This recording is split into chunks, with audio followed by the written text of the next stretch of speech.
What are the things that have been able to help you get better as well? Because before we were talking, you had told me you're about 80% better now, which is so amazing. I am so happy for you.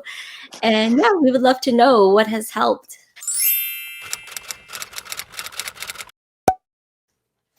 So I'm 18 months TSW. So in terms of how long it takes to heal from TSW, so someone who's kind of 25 to 30 years of steroid use, you're kind of going to be looking at up to like 5 years for a full recovery. But I would kind of like, you focus on the healed people when you're poorly, and I would focus on what they said, and they would say, look, it just takes time. And I thought, I haven't got time. I haven't got time.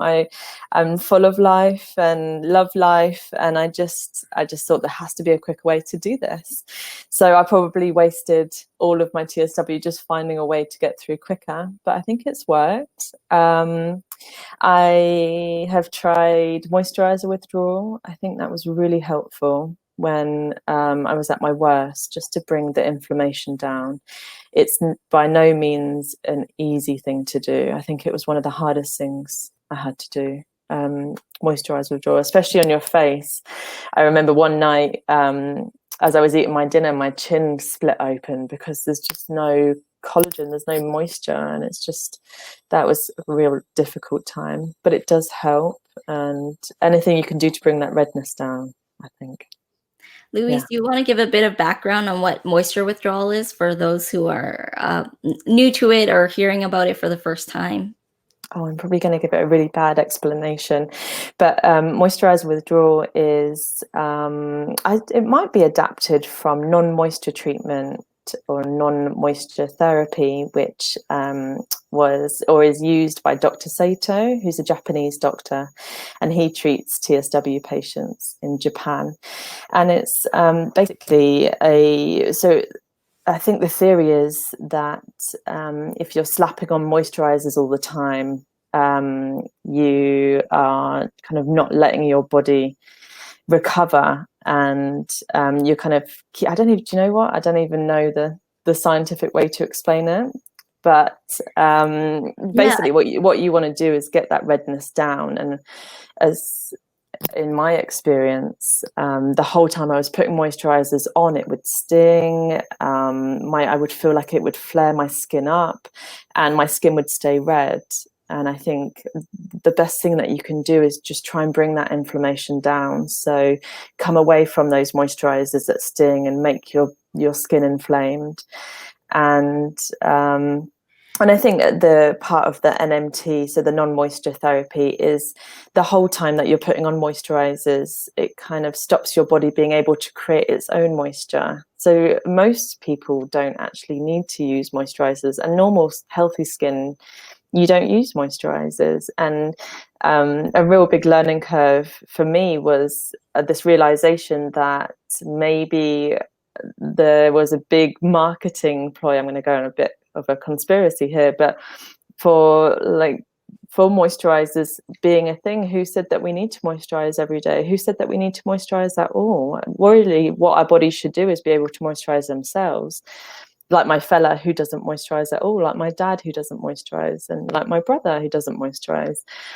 Our skin by itself should be able to do that. And I think the whole time that you're putting on moisturizers, it kind of stops your body being able to produce it itself.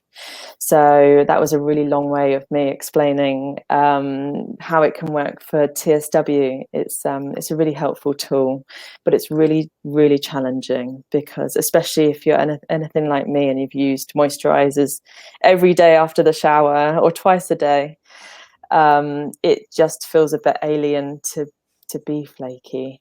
I want to give some I want to share something as well from that. I know a lot of people have tried it, and they said that a lot of people swear by it. And even though the first month is the hardest because it's so flaky, it's so painful, you literally can't go outside or really socialize because it's just too difficult and people are flaking a lot. But from the people that have done it, that I've heard of who have done it before, they say they really swear by it, and they say that it's been the only thing that has really helped them. So it's good to hear that it's helped you a lot as well. And I think it's a way to help restore the skin barrier. It's just amazing just hearing how some of you guys have been able to do it and that your skin has gotten better as well from it.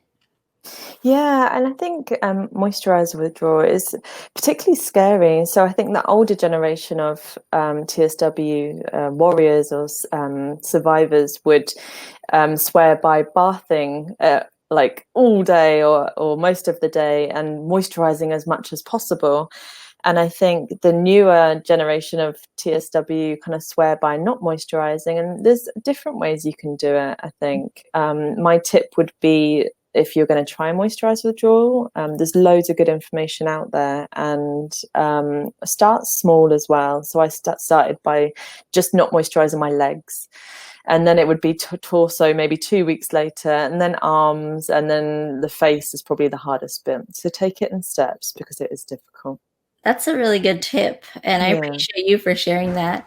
And I also want to give a disclaimer that for some people who do have to go out every day, maybe for your job, I had Aisha Naomi on, and she was doing, she went through TSW for her whole musical performance tour, and that was just crazy. So I remember that she had tried it, but she had gotten infections. So there is the possibility of infection. So you do want to monitor that. And also, if you do have to go out to a job, or if you do need to go out every day, it can be more difficult. So you want to find a time where you don't go out, and or you can go out, but it's just difficult, and you might need to stay at home for some time. So that's just a quick disclaimer about that.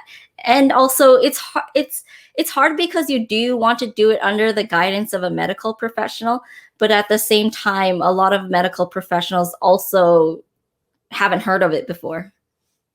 Yeah, and I think it's probably completely against their protocol, especially in the UK, where we do have a protocol or guidelines that all of our doctors have to follow, and dermatologists. So that will be maybe emollients first and then try a topical steroid. So it might just not be something that they're actually allowed to promote, and maybe you would need the guidance of a holistic doctor to try something like that. I mean, if you can find a doctor to guide you through it.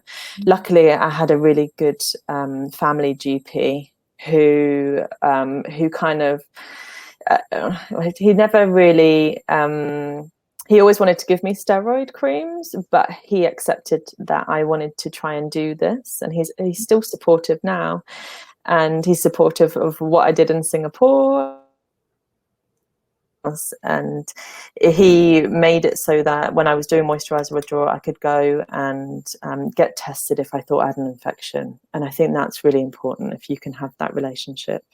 Yeah, I think that's really important to, if you do think you might have an infection, to check with your family doctor, even if they might not believe in what you're doing, but still let them know, or still let them check it out, so that you're at least under the guidance and protection if anything does happen, so that you are protected and someone can counsel you as well. So it's good to get those regular checkups from your doctor. And like Louise said, it's good to be able to find a supportive doctor, even if they might not 100% believe in everything that you're doing.